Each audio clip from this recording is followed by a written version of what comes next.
My name is Christian Grose, and I'm the academic director of the USC Schwarzenegger Institute. Thanks for joining us for this webinar and discussion of the film Unrepresented. I'm really excited about the panelists that we have today. And just before we get started, I wanted to mention a little bit about what the USC Schwarzenegger Institute does. We host webinars like this. We have a political reform class that I know some of you attending today are part of, and we generally try to do work on political reform. We have a really exciting initiative we announced actually earlier today. The Governor Schwarzenegger announced on Twitter regarding examining and trying to engage in nonpartisan grants for democracy access that I'm happy to talk about later, but that's not what we're here for today. But I did want to highlight that because that's something exciting that's coming out today.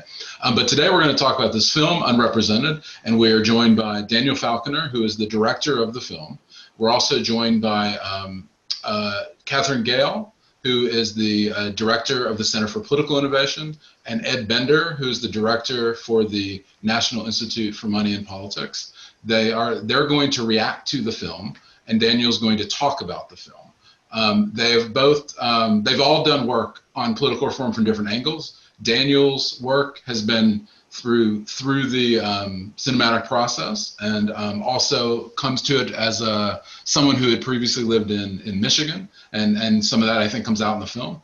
And then Katherine and Ed are both reformers and activists from different backgrounds, where Katherine is currently promoting, I'm going to ask about political reforms along the lines of the first five primary and ranked choice voting, to possibly be one of the reforms that could address some of the issues that came up in the film.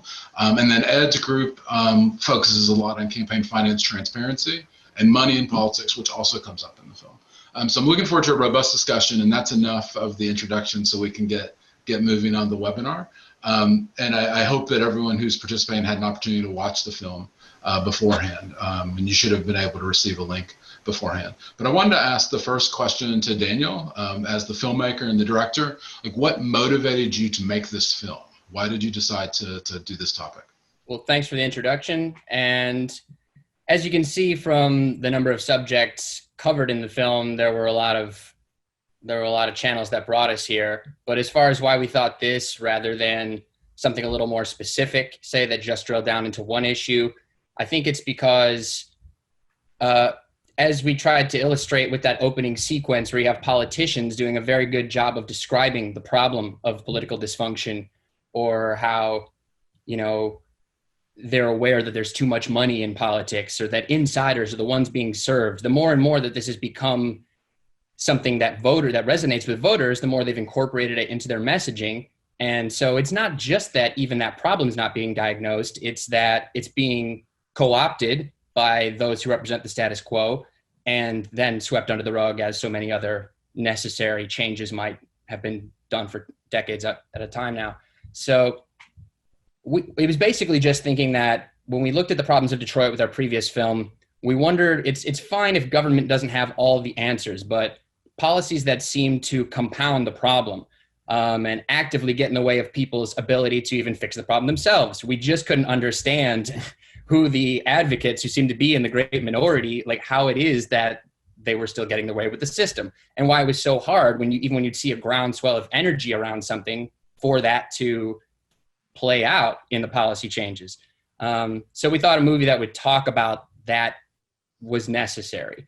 And it was difficult not to chase specific issues. Like, maybe we should make it just about gerrymandering, or just the problem of the debt. And, why is that only talked about by Republicans, and these sorts of things. But we thought that talking holistically, if we could, about the idea of a government that's supposed to represent the people broadly cannot do that, even if those in power want to. Where do we go from there?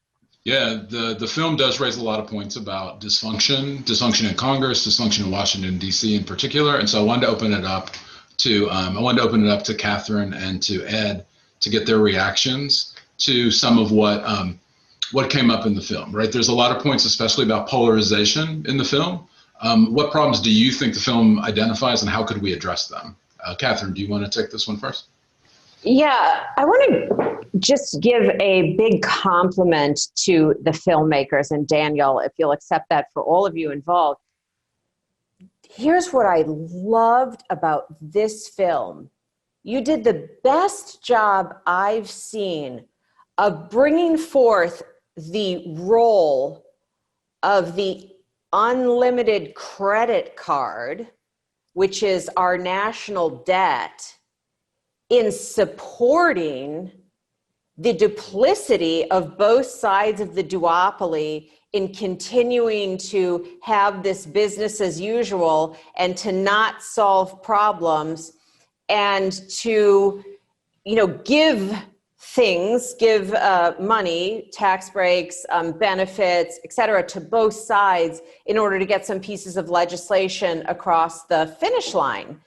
Meaning that even today in Washington, D.C., when a problem is solved, I've written about this, it's only when we have a combination of a crisis, either a natural disaster, a national security, or a political crisis, and we don't pay for whatever it is we decide to do to fix it.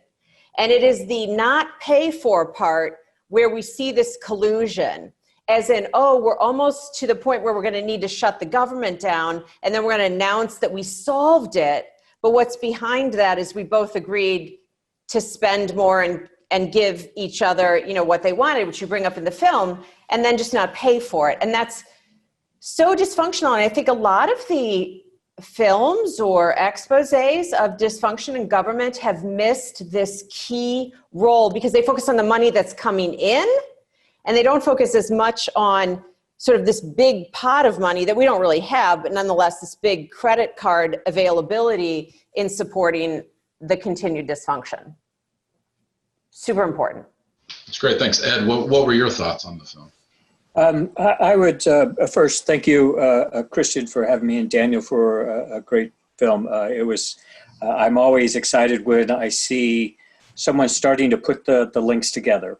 And I would echo Katherine's thoughts that, the idea behind looking at the campaign finances is, that's what we do. We collect data in all 50 states, and we're trying to help people understand the role of money in their elections and the subsequent public policy. The role of lobbying is of course, the lobbyists' money oftentimes dwarfs campaign finance spending, and those guys are, get in there, really make it happen. But connecting the inputs, the campaign finance, the lobbying, with the outputs, the policy piece, the budget. I mean, the budget, the piece in here when someone said the budget is the strategy.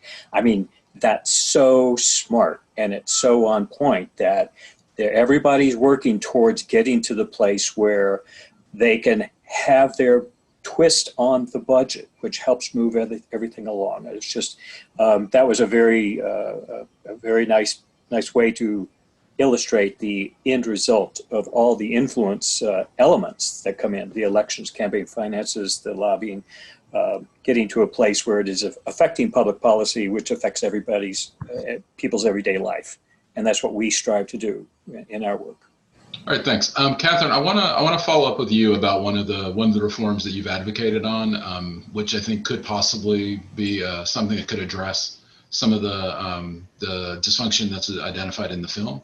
In your work as the founder of the Institute for Political Innovation, you have been a proponent for opening up primary systems, and specifically you're a proponent of the top 5 primary with ranked choice voting. Could you tell us what is this new reform? And it's on the ballot in Alaska this year, if there's anyone tuning in from Alaska.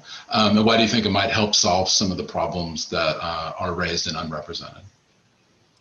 Yeah, thanks for asking about that, because it is true that although I've spent my, fair share of time focused on diagnosing the problem, I do try to spend much more time on the solution, because that's, what we need in the end. And here's what I'll say. In my favorite way to think about the diagnosis, I end up reminding people that there are 2 things that we don't get from our political system today. And that's, we don't get results out of Congress that are in the public interest. And the second thing is that there's no accountability mechanism for the fact that we don't get any results, which is to say that our existing 2 parties, the duopoly, is guaranteed, these two are, they're guaranteed to continue to be the only two choices we have, regardless of what they do or don't do on our behalf. And that, if we think about this from the perspective of a consumer, essentially, is crazy. Because normally how you force innovation and accountability for results is that in an industry, is that if the company sort of doesn't give good results to the customers can buy from someone else. And the fact that we can never do that in politics is really a problem. So the solution that we have is twofold. First of all, we need to get rid of party primaries because they force both sides so far to the right and the left that they can't work together in Washington, D.C. because they know they won't win the primary again. Meaning the primary is the only election that's really mattering, and it's the one that's making it impossible for us to solve problems. And the second thing we need to do then is we need to get rid of plurality voting, which creates the spoiler problem, because that's the reason we never have any accountability. So instead, let's do two things, and we put these together in a package called Final Five voting. First, we'll have top 5 open primaries. So on primary day, everybody goes to the polls. All the candidates are running on the same ballot. There's not a Democrat primary or Republican primary. And you pick your favorite.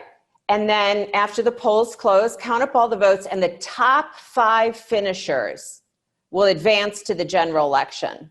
And then in the general election, after a dynamic and diverse debate during that period between primary and general, between these 5 candidates, then when you go to vote, you will now be able to rank those 5 candidates in order of preference, something like all the way from this is my favorite, I'm dying for this person to win, sort of all the way to your last choice over my dead body. Do I want this person to be my representative? And then after the polls close, the way ranked choice voting is essentially creates a series of instant runoffs. And we result in electing the person with the greatest appeal to the broadest number of voters. But the main thing we get relative to what I care about is we get the benefit of competition. We get competition between 5. You can vote for who you really want to instead of thinking, well, if I vote for that person, I'll accidentally help elect someone else. And so it's that competition that will force the system to begin to respond to what voters want to see. And this combination then, open top 5 primaries and ranked choice voting general elections, which together we call Final Five voting, basically changes the incentive so we can then expect, reasonably, innovation, results, and accountability from our politics. All right, thanks. I'm actually very interested to see what happens in Alaska. You mentioned that, so I follow up. So Alaska has a referendum. So on November 3rd, the citizens will vote, and it's a Final 4 referendum. So they're actually doing top 4 primaries and ranked choice voting general election. And I also am very excited, and I'm putting my money on that they're going to win. Well, I'm actually not betting on it, just to be clear, but I think they're going to win. We had a robust discussion on betting on election outcomes in my class last week. Okay. So if there's the students who are listening, might be okay with that. But yeah, Ed, I want to pose the same question to you, but focusing on what you do. Your work as executive director of the National Institute on Money and Politics focuses on campaign finance and campaign finance transparency. Your website is followthemoney.org, and you emphasize knowing where money's going and who's funding what. What is the work that you do exactly, and how could the work that your group is doing help solve some of the problems identified in the film that Daniel made? The work that we're doing is really, we call ourselves often the FEC for the states. We go to each of the 50 states and collect the campaign finance reports for all the legislative candidates, governors, gubernatorial, secretaries of state, for the major political parties, and for ballot measure committees in the ballot measure. So we're creating a 50-state database of all the donors and donor activity across states, and we're even doing federal now, and we have some jurisdiction, New York and DC and some other local jurisdictions. The idea is behind this is that the big data gives you then the opportunity to start understanding the impacts of some policy. So in the case of ranked choice voting, we're really anxious for there to be a state where you get a couple election cycles so we can start understanding how that affects the donor activity and how it potentially affects the number of candidates who start to run. So we approach this by collecting all this data. We've been doing it for 20 years comprehensively. We've been cited before the US Supreme Court several times. The idea is that the big data gives you a metric, lets you create metrics for understanding the changes. And this is probably most evident in things like recently in New York City and New York State, they started working on public funding. And public funding was first passed in Arizona 20 years ago, Maine 20 years ago, and you see a real difference in both the number of candidates that come and the donations, where the donations come from in states with no contribution limits and with contribution limits. So the idea in New York was, New York City has already had matching funds for quite a while, and they were looking at changing those. So we used our data in New York City to understand and start plotting out what would happen if you had it had a 6-to-1 match. What happened if you had a 8-to-1 match or a 10-to-1 match? And then we started looking at, okay, how do you change the incentives? And this is, as Katherine said, to really make change, you have to start thinking about changing the incentives.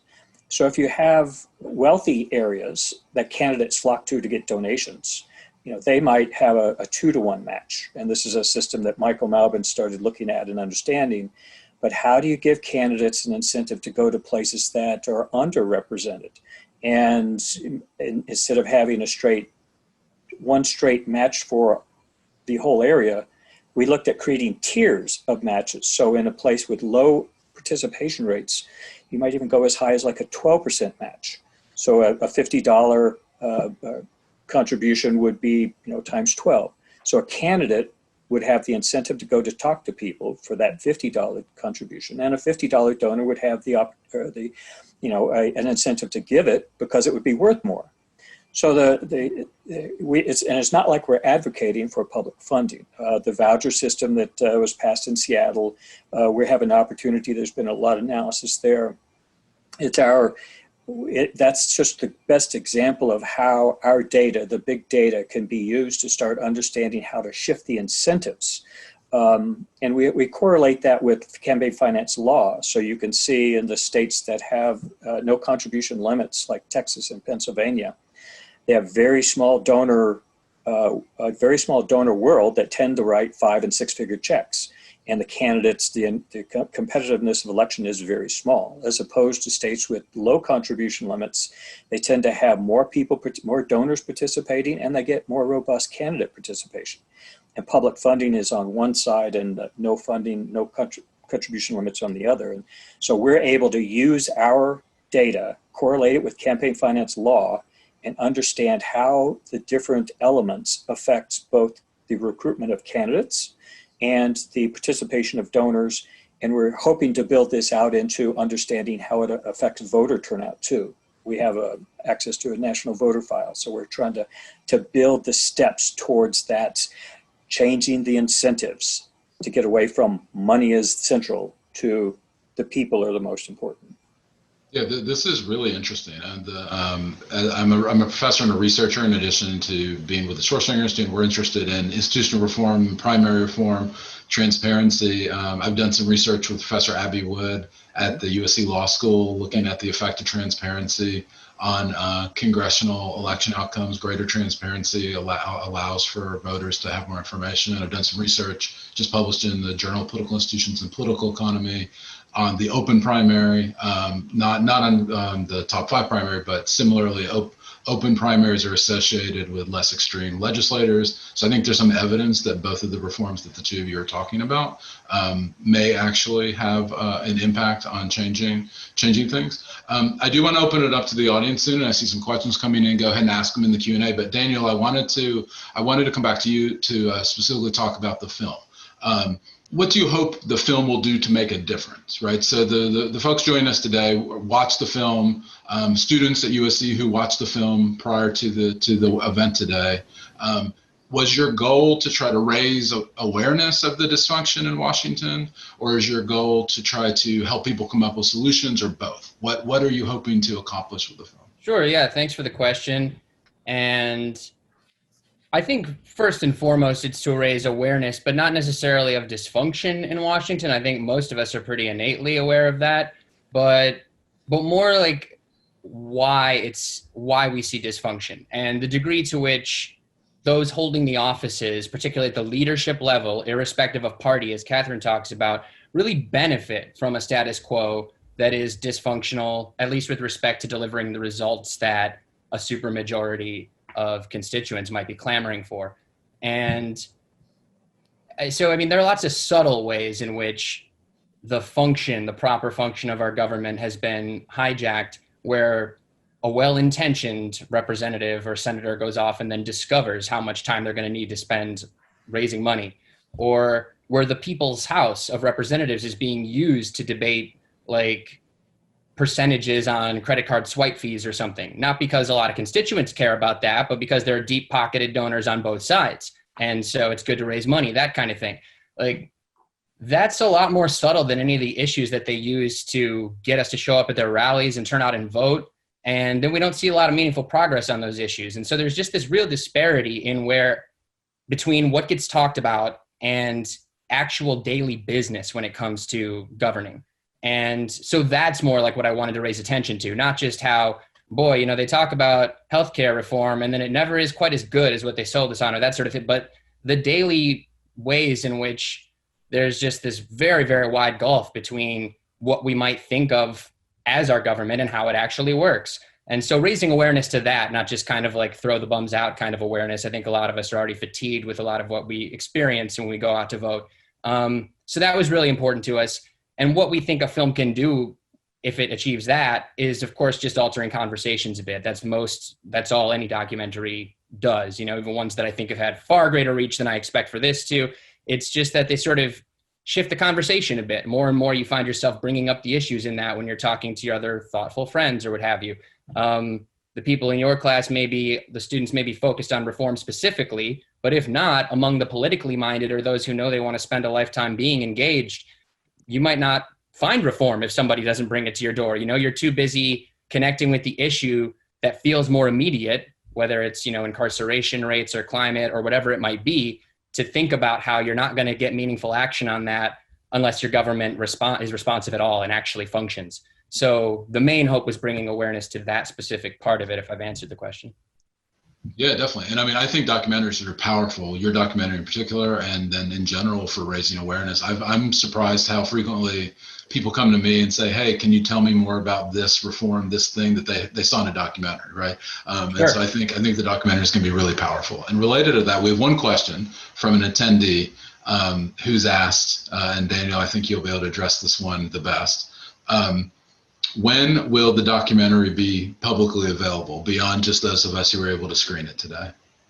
Sure. Yeah, thanks. It's going to be on PBS in January. I can't say when. I think that the way it works is regional outlets of PBS get to choose when to broadcast it locally, but it will be nationwide.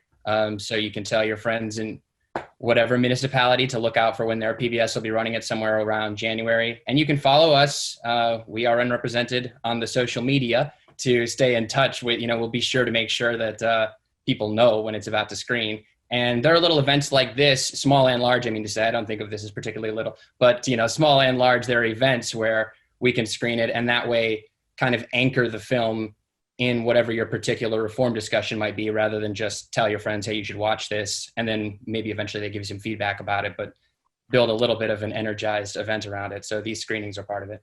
Okay, great. We have another question from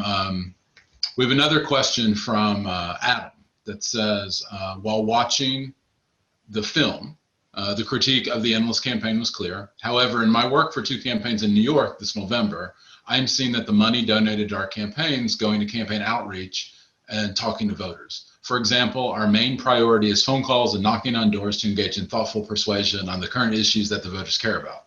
Isn't this a positive aspect of money in politics? Absolutely. I mean, the idea of getting back to the place where candidates are going out, knocking on doors, going to county fairs, kissing babies, all that stuff is, I mean, that's the bedrock of what we should be working for. And that's, I think, the small donor programs, the idea you go around asking someone for $10. I think the Obama campaign started out asking people for $3. A lot of that was online, but that face-to-face piece is just so important.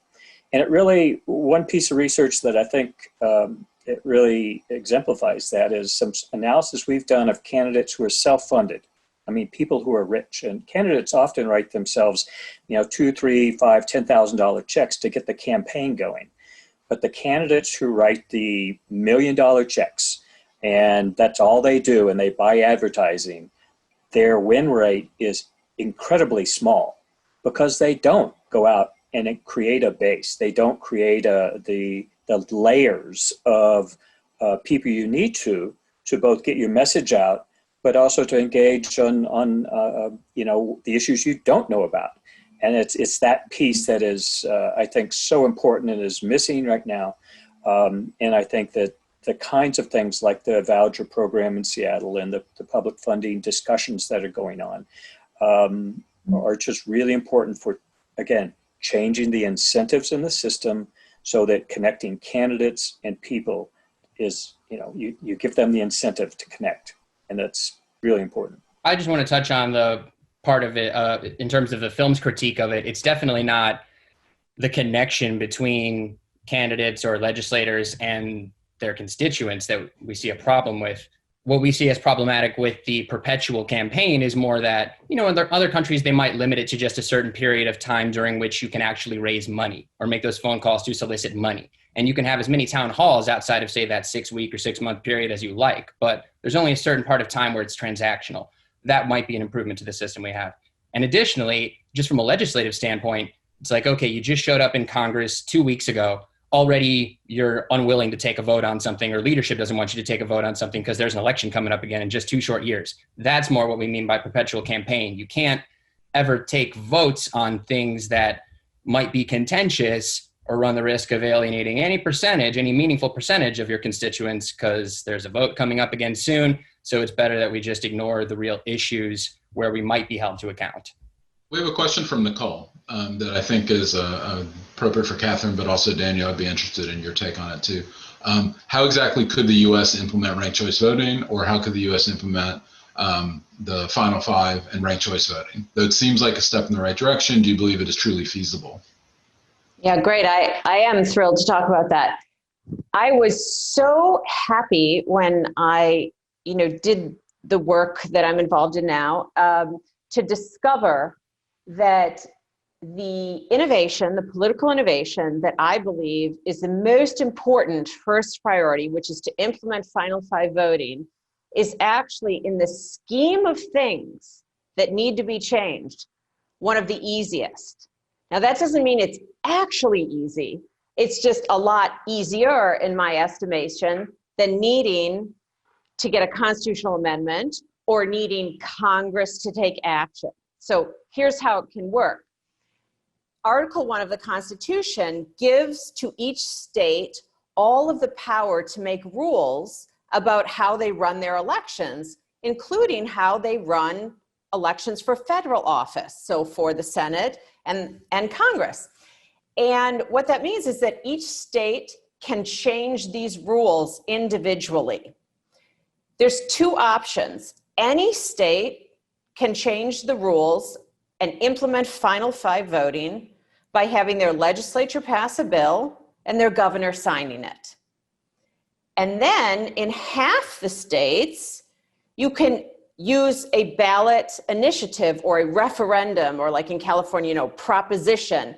So essentially, this is the general way it works. Citizens get enough signatures to put the question on the ballot, and then they organize together to run a campaign to get people to vote yes for their question. So you could get enough signatures to essentially have a question that says, should we switch to Final 5 voting in, North Carolina?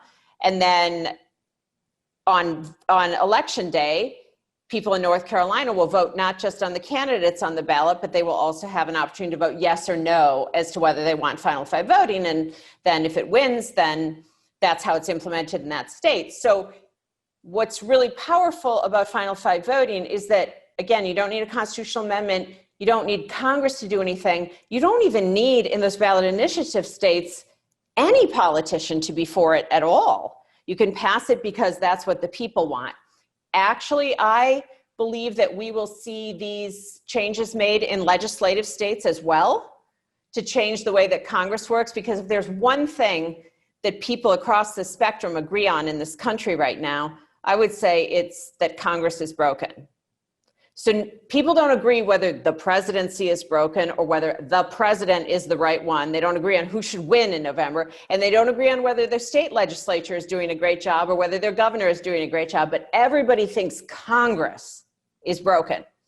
So we, the citizens, can, in the states where we don't have ballot initiatives, talk to our legislatures and governors and reach agreement. I make it sound simple. It takes a number of years, but reach agreement that we need to change this law so that our Congress is held accountable to voters.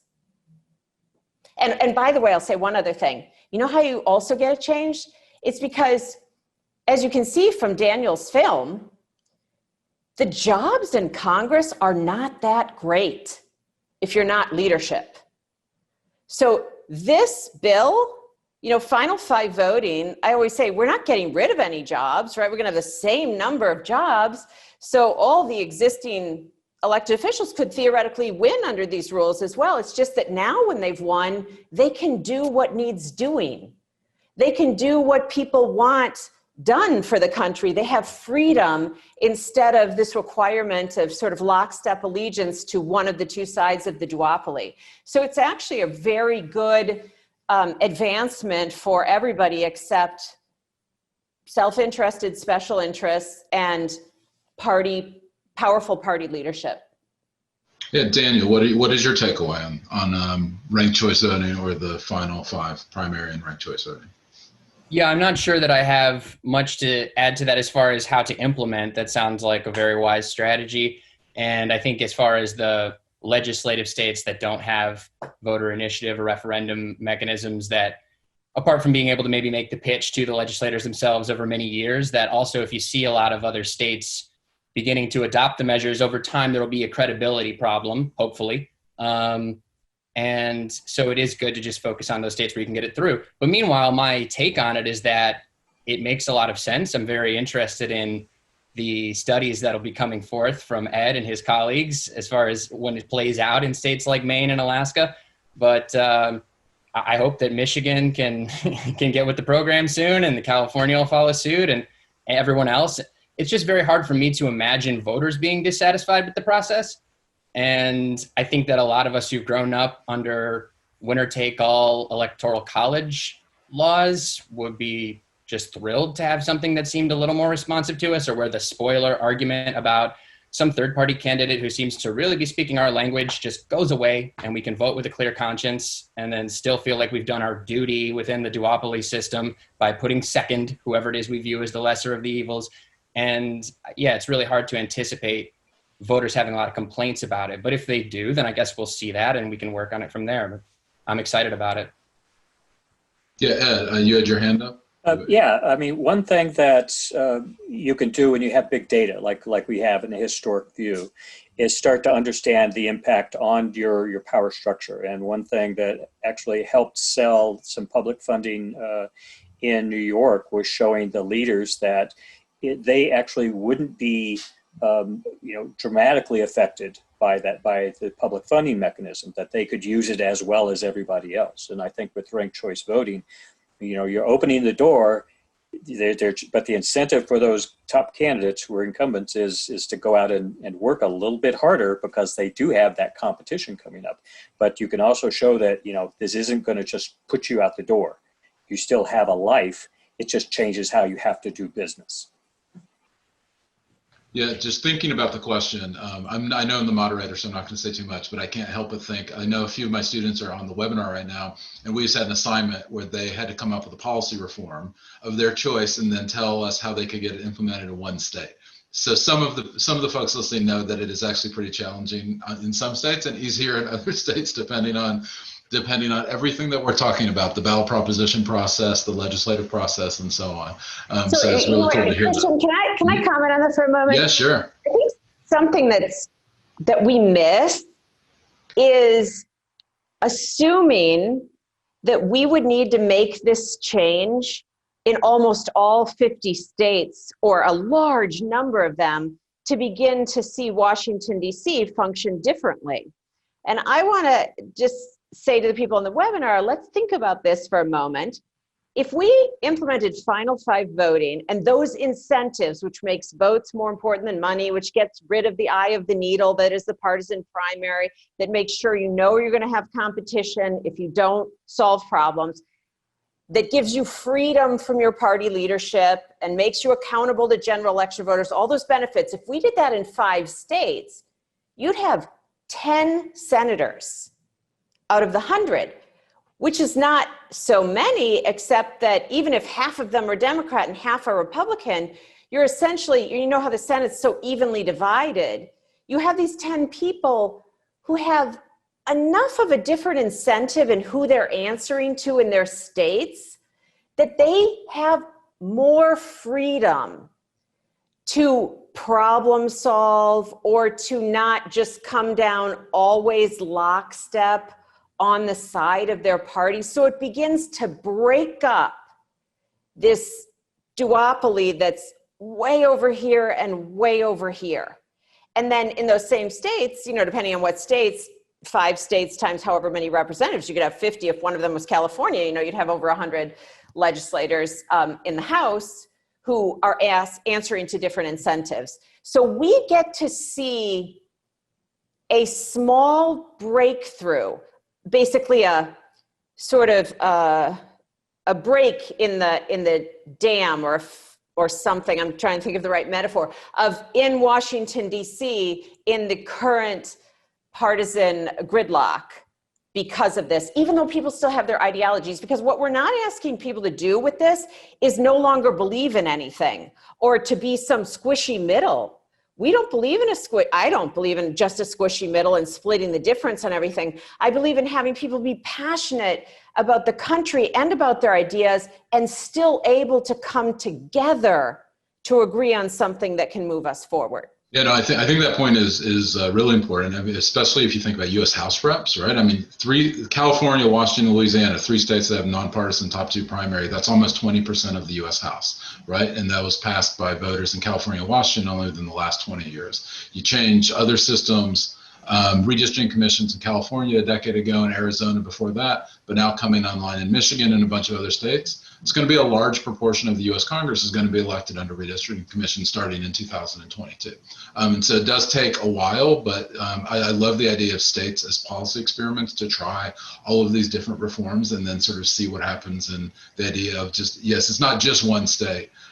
Sometimes that one state is shows that we leads the way for other places. Next thing you know, it's a reasonable chunk of Congress. I think that's a really good point. A couple other questions have come in. We've got one that asks about to Ed, what state do you feel has the best campaign finance disclosure rules in place and which has the worst? That's interesting because it's a spectrum. The best are places like Washington State, and when we say best, we do scorecards for best practices. And I mean, we look at things like, do they offer electronic access to the data, to actually getting into the data, which is what we want.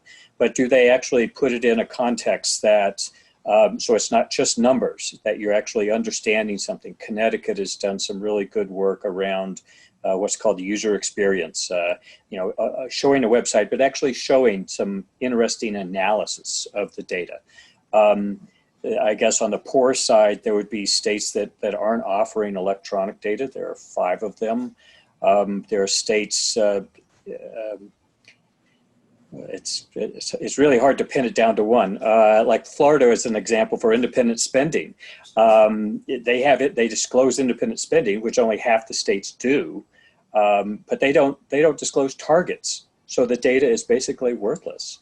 And there are small niches like that are, pieces. So every state is trying, and the agencies we work with, they're all trying. They would love to do it, but they have this budget thing hanging over them, and the lawmakers don't let them be innovative as they could be. But I'd look at Washington State as a good state. I think Arizona has done good work. It's just a tough question to just say there's only one, because there's not. What about the worst? Where's the worst? Well, it'd have to be something like Texas, which is, the stories I could tell you about Texas is just people doing all kinds of stuff just to not disclose. And it's really silly because it's valuable information, and people just do the analysis that you've done, I think, Christian, shows that if a candidate adopts a transparency platform, that's a plus. People want to see that in their candidates. So the people who are saying, "Oh, we don't want to make this data available because it's going to be used against us or something," that's just not the case. And it's actually a great benefit for the candidates who run on it. And of course, it helps the public understand who's backing the candidates. I'd point to Texas, Louisiana, maybe Alabama. But like I said, it's a nuanced thing. Louisiana is often, though not always, one of the places that's maybe not the highest on transparency when it comes to government and politics. I've got a couple questions that have come in. I'm going to sort of put them together, and it's directly related to what comes up a little bit in our discussion just now about how to make changes, but also comes up at the end of the film about how changes could be made. And so Divya asks, and another commenter, Michael, asked a similar question. The Article 5 approach requires support from 34 state legislatures and then 38 for approval. Do you believe state legislatures will be more cooperative in pushing for these sorts of reforms? And also, just as a preface for those who maybe were not able to watch the film but are joining us, Dana, could you talk a little bit about what happened in the end of the film? We talk about the idea of a constitutional convention. Sure. Yeah. Well, we thought it was important to cover the groups that are using the article or taking the Article 5 approach, because it's a novel idea, certainly, and it has been disruptive to this point and could certainly be more so. And when I say disruptive, I just mean in a good way. If we think of those who benefit from the status quo humming along, it would create some problems for them. But yeah, so what it is it's right there in the Constitution for anyone to read afterwards. And it says that there are two ways to amend the Constitution. One of them, the one that's been done always, is for Congress to do it. And the other is that if a majority of the states, 2/3, as you said, call for a constitutional convention to propose an amendment, that whatever amendment came out of that convention would then be sent out to the states for ratification. And that could be another way to do it, kind of without Congress's sanction. And I think it's a very interesting approach. And did the question include something about like how feasible it is, or if I think like how do you get that many states? Talking about what we were just discussing, sure. Where you only got to get 2, 3, 4 states if they're big to change the ballot proposition or convince one legislature. But in this case, it's a much larger scale. How do you do that? Right. Yeah, definitely. So with the balanced budget amendment people, the reason that we profile them because they're the farthest along. They've been at it for between 40 and 50 years, and then we also profile a group called Wolfpack, because they're more interested in essentially reversing Citizens United and related cases like corporate personhood, these kinds of things that have really led to the flow of money that we see right now, like Unchecked, where, you heard Sheila Krumholtz saying we can't even tell if it's domestic or not, like the PACs within PACs, it's all gotten really, really ugly. Like there was lots of influence before, but since 2010, we can see that it's just gotten very murky. And so Wolfpack's concerned with that, same as the group pushing for a balanced budget amendment. They're concerned with that. And they've gone around to the different state legislatures getting a resolution passed. And I think last I knew they were at 5. And so they've got a really long way to go. I think the reason that they're committed to it, though, is because one, you can go state to state and develop relationships with those legislatures and the legislators within them a bit more easily than you can with Congress, or certainly for less money. And the voters can result in a little bit more pressure on the state legislators to back you up, in addition to, you know, whatever grassroots organization a group like Wolfpack might have in a given state. And so they're just interested in it as a way to apply pressure to Congress. I think ultimately, if they could get the resolutions and they could get the 34 states and call the convention, I'm certain they would. But as we point out with the example of the passage of the 17th Amendment, the direct election of senators, there's some precedent in the US's history for using the threat of Article 5 to essentially get Congress to act. And so I think there's really something to be said for that. Even as these once the number of resolutions for whatever reform you might be trying to get an Article 5 convention called for, once that starts getting to 32 or whatever, Congress will see the writing on the wall, particularly if those last few you need were gettable from a political standpoint, I guess. And they would probably try to pass their own watered down version of it to hold off any sort of convention that might usurp their power. Because if the states get their act together and work as one body, that's the highest law in the land.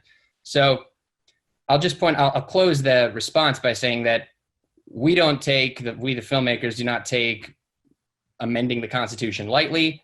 Article 5 doesn't take it lightly. It's made it good and difficult to do. I think if it's worth going ahead and trying that mechanism, because even though it's never been done before, because it could apply pressure. And like I say, with the 17th Amendment, you see a good example of that.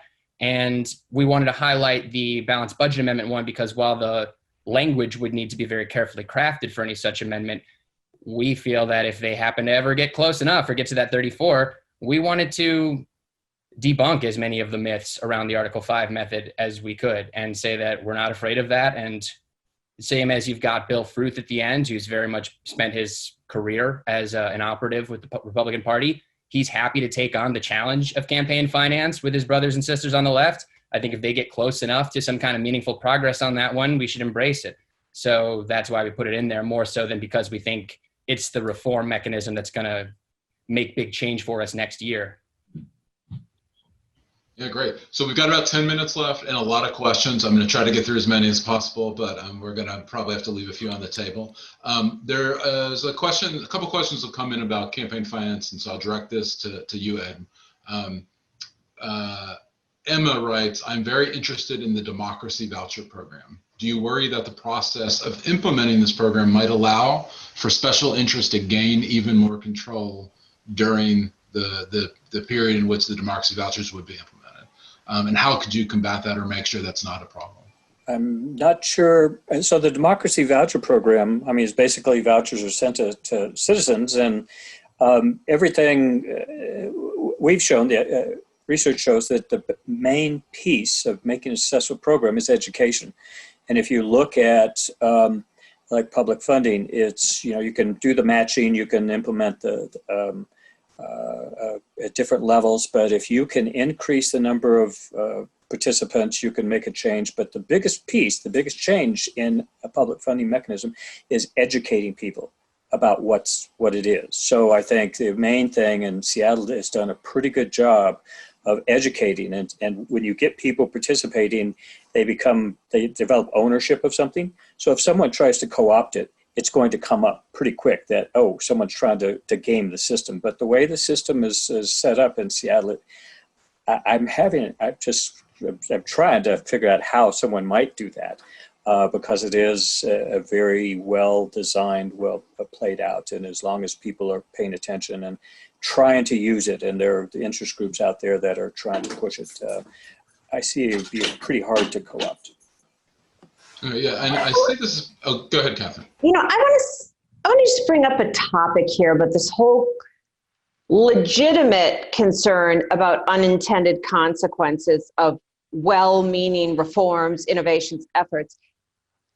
We should all care about that. And in the problems that so many of us agree that the party primary now gives us, which is this eye of the needle pushing everybody far apart, the party primary was an original progressive era innovation designed to take the choice of candidates out of smoke-filled back rooms. So yes, unintended consequences happen. I do, however, find it, I suggest to all of us that we continue to be far more afraid of what we know 100% doesn't work, then what theoretically might not work all the time perfectly about the new things. And that's not a criticism of the question in any way, but it is a criticism of our human dislike for change, even when it's clear that where we currently are, like this is a burning platform. You know, we need to get off this platform. So we have to make good choices and try to foresee the unintended consequences, but then we also have to believe in our ability to come back and change something again if we see it wasn't what we needed. And we cannot stay while we're at just because there might be an unintended consequence. And the other thing I will say is there's nothing perfect. There's no perfect voting system or perfect campaign fine system. And even if there would be a time when in one case, a special interest was able to get, you know, some odd control over the vouchers or something, that wouldn't mean that overall it wouldn't have been a good thing. And so we need to sort of not let perfect be the enemy of the good as well. Right. And that's, if I can just add, I mean, that's behind the big data. Is if you can start creating metrics, if you can understand, okay, how did this change? The idea of using data to make elections, you know, add more science to the process, I guess. Let's evaluate, let's see what works, what doesn't. Let's let the data and the science, the analysis guide where we evolve to, because this is about the healthy evolution of our democracy. There's no one solution. It has to be an evolutionary thing, and we have to pay attention to it. Yeah, I mean, I couldn't concur more with what everyone's saying, and just the idea of evaluation and the idea of as multiple reforms being implemented, unintended consequences do occur, but we can't actually always observe those until we've implemented the reforms, evaluated them, observed, and moved into the next. So I'm a big proponent of that. I wanted to ask, there's a few questions I'm going to try to summarize into one bigger picture as we start to wrap up. We've talked a lot about different reforms, transparency and the balanced budget amendment and different strategies and the top 5 primary, thinking more holistically, which is what I think the film tries to do, about what's happening and what the problems are and diagnosing the problem and then possibly thinking of some solutions. What is the most important thing, one thing we could do to try to address what the film raises, or what holistically should we be thinking about? Not any one particular reform, but what holistic efforts could be made across a number of different areas. I think no matter with these two, there's no way I should be speaking last. So why don't I jump out in front here?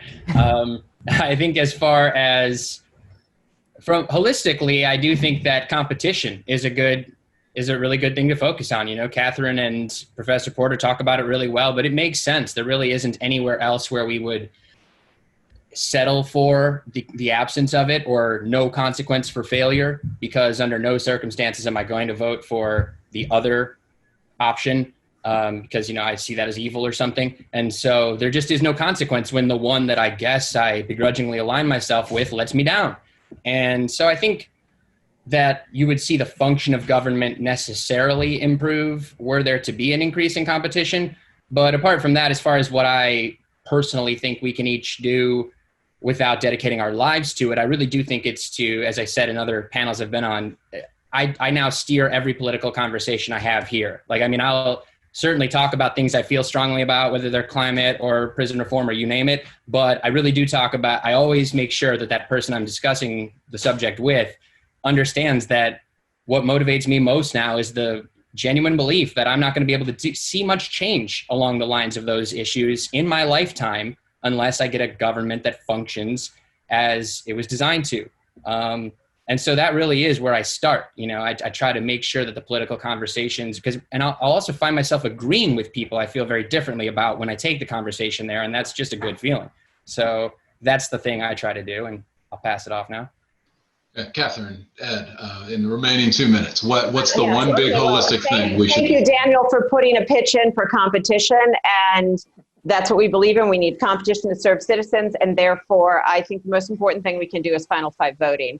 And I do encourage people to buy my book, which is The Politics Industry.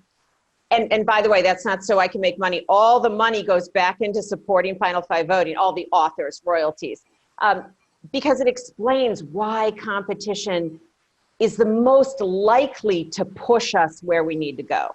Ed? And so I go to a very different place. I go back to education, and I go back to our schools, and I go back to, like, let's get kids in and working in campaigns, and let's get them working in the elections office, and let's get them understanding what the system is and how it works, how it has integrity, and, you know, get civic education back in the schools. And, you know, we're looking at long-term changing the system, and the youth of this country are very powerful, but they need some help understanding everything we've talked about now and really feeling that it's a value. It's as much as, you know, I mean, being a soldier or being working in a hospital, I mean, having a vocation, but being a citizen needs to be part of the first thing that you are here.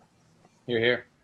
All right, thank you. Thank you, everyone. I just want to thank Daniel Falconer, the director of UnRepresented, Katherine Gehl from the National Center for Political Innovation, Ed Bender from the National Institute on Money and Politics. I want to thank the USC Schwarzenegger Institute for hosting this event. And the film is UnRepresented, and I hope you enjoyed it, and we'll have an opportunity to see it again soon when it comes out on PBS later. And thanks, everyone, for taking part today. And thank you, Christian. Thank you, Christian. Thank you all.